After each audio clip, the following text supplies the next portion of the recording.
Testing, 1, 2, 3. Your host, Lorenzo Primerano. Philadelphia Sports News. Live and live cameras.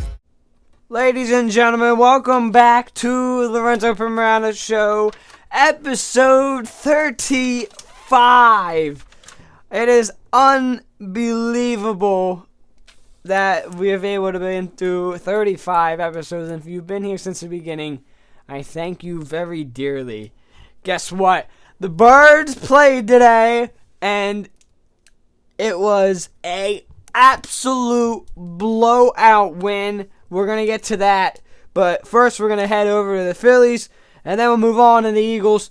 Kind of what happened in the last 2 weeks. I was not able to get a episode out last week, so this is going to be a little bit of a 2-week podcast, fitting everything that's happened in the last 2 weeks. And we know we've done this a couple of times if you're new here. But without further ado, let's get into this, because I really want to get to the Eagles. There was an amazing game they played today, and of course, you know, I am going to talk about that because it's really something to get hyped about. But first, before we could get into the exciting things, let's get into the, you know, less exciting things, but still very exciting. So in the past 2 weeks, we're going to bring you over to the Philly news. Robertson.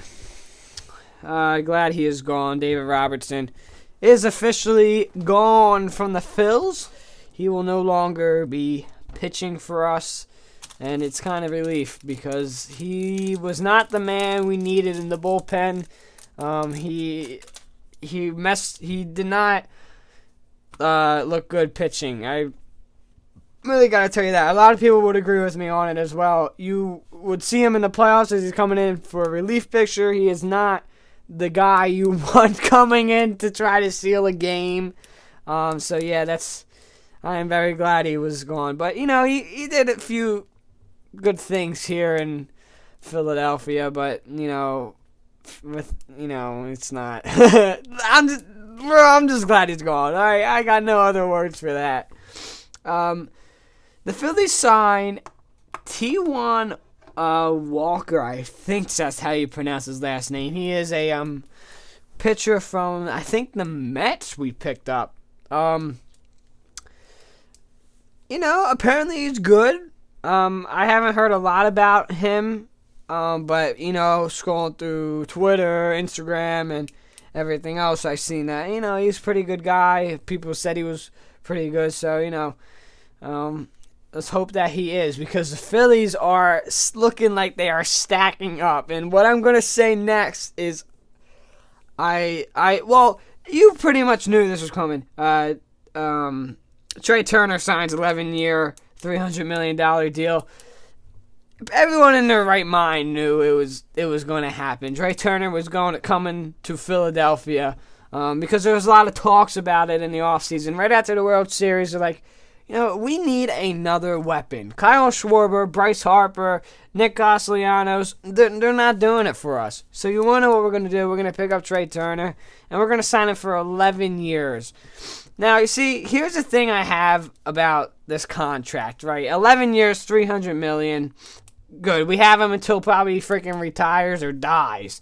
But 11 years seems a lot, because this man is 29, and by the time his contract is up, he will be 40 years old. And I don't agree with that. You know, being a hitter at 40 years old is kind of a stretch, I think. I feel like it might have been maybe 9, 8 years even. You know, when you hit your 40s, you're not that same athlete as you used to be. But, you know, we got Trey Turner. We don't got to worry about that for another 5 years. Maybe we can win a couple World Series. We're going to need to worry about that. But, yeah, we are loading up. The Phils are loading up, and let's hope that they're able to get a few more guys during the offseason. Maybe kick Rhys Hoskins out the door, which would be very good. So, now let's to the Eagles. And I'm going to break down everything we need to know so far through. This is week 14, right? Yeah, this is week 14, ladies and gentlemen. Already through the NFL. It's felt like it's been not even a month of this yet.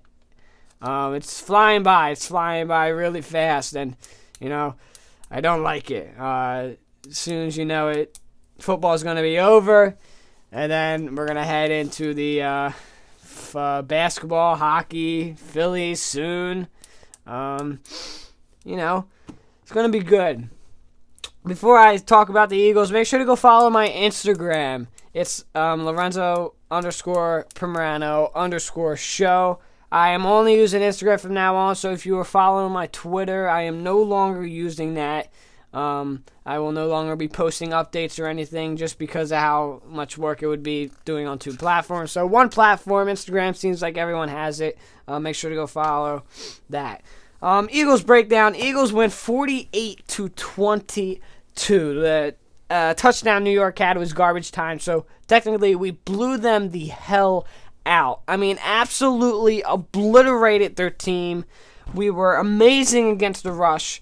Saquon only rushed for 29 yards. It was phenomenal performance by the Birds and phenomenal by the offense. Miles Sanders, over 1,000 yards. First time ever since 2014. That was LaShawn McCoy, who was the last 1,000-yard rusher for the Eagles. And also A.J. Brown hitting his 1,000-yard mark for the first time since 2014, which I believe was Jeremy Maclin at the time. It was an amazing day for the Eagles. Hurts, of course, showed up, throwing 2 touchdowns to Devontae Smith. And I believe it was Devontae Smith and Watkins. No, A.J. Brown. I'm not sure. Now I'm drawing a blank. Yeah, I think it was A.J. Brown. I'm pretty sure it was A.J. Brown. I was drawing a blank there. I'm getting mixed up with the game from last week. And mind you, the Eagles have scored 40 points, 35 points, and 48. They are scoring over 30 points in the last 3 games. And it might even be in the last, I don't even know. I would probably have to check the scores. It is unbelievable what this team is doing. And, of course, there's criticism, as always. And that's what I want to address. Criticism. Look, this Eagles team is 12-1. You're looking at it from a standpoint, people are saying, oh, it's all luck. It's a fluke. They're 12-1. They're going to get eliminated in the first round. They stink. They're playing horrible teams.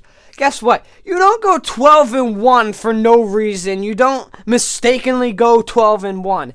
I am, sick and tired of everyone saying the Eagles aren't good.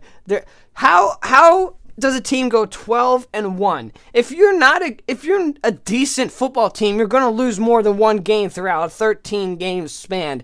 It's just not a fluke that the Eagles go 12-1. It is absolutely ridiculous to me that people are trying to still criticize the Eagles, and maybe we can just shut their mouths on Christmas Eve, and I hope they're able to beat that Dallas team, and because I hate the guts of every single player on there. Oh man, all right, we got a little off topic there, but here's what I want to talk about. Are the Eagles Super Bowl contenders? Here's my answer. Hell yeah. They have proven through the last 5-6 weeks that they are a Super Bowl team. They are exploding on every side of the ball. Defense, offense, running game, passing game. It's unbelievable. I know I've used that word so many times in the last 9 minutes, but it is unreal what they have been able to do.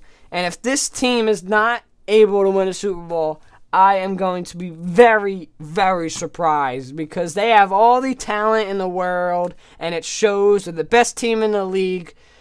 And look, you're probably asking me, yo, you were just saying that they're not the best team in the league 3 weeks ago. Well, yeah, not 3 weeks ago, but are they now? Yeah, I believe they're the best team in the league, and I believe they are going to win a Super Bowl and bring another one back to Philadelphia.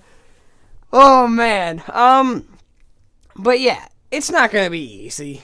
Do you really think being a Philadelphia Eagles fan isn't going to be easy to get to the Super Bowl?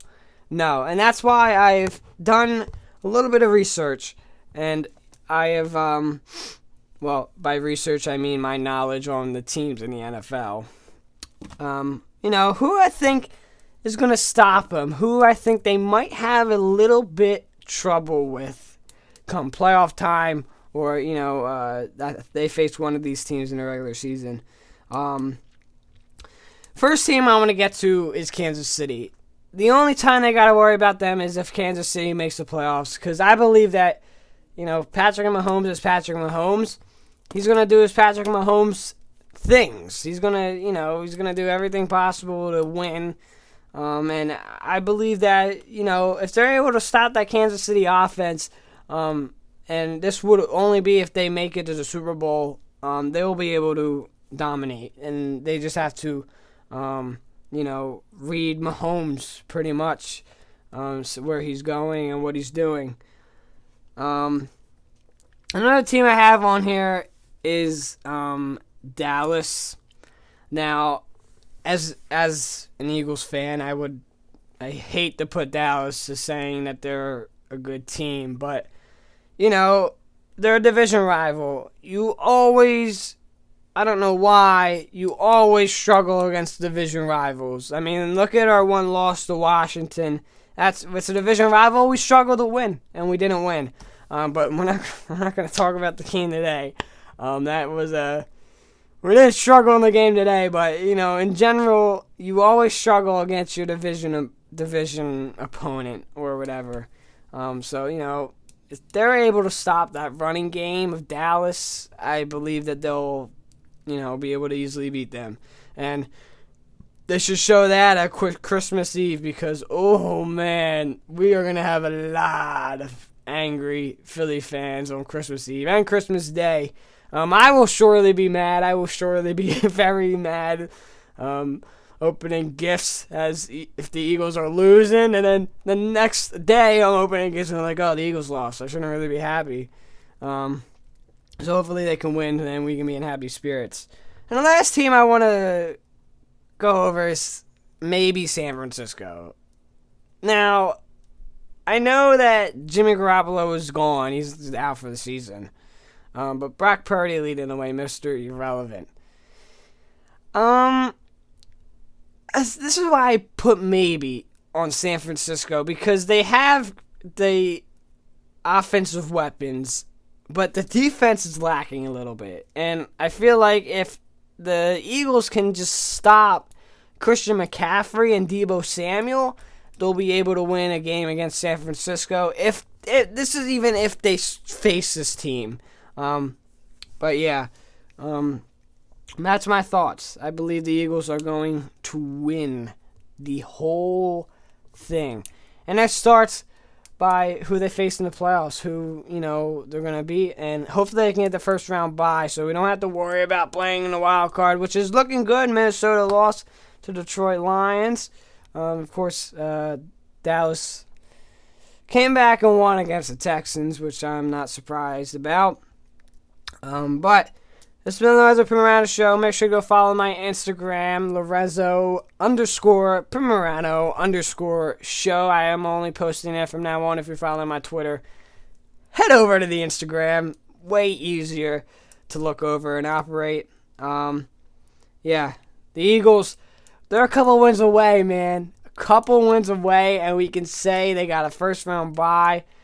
And they clinched a playoff berth for the playoffs. So the Eagles are going to be in the playoffs either way.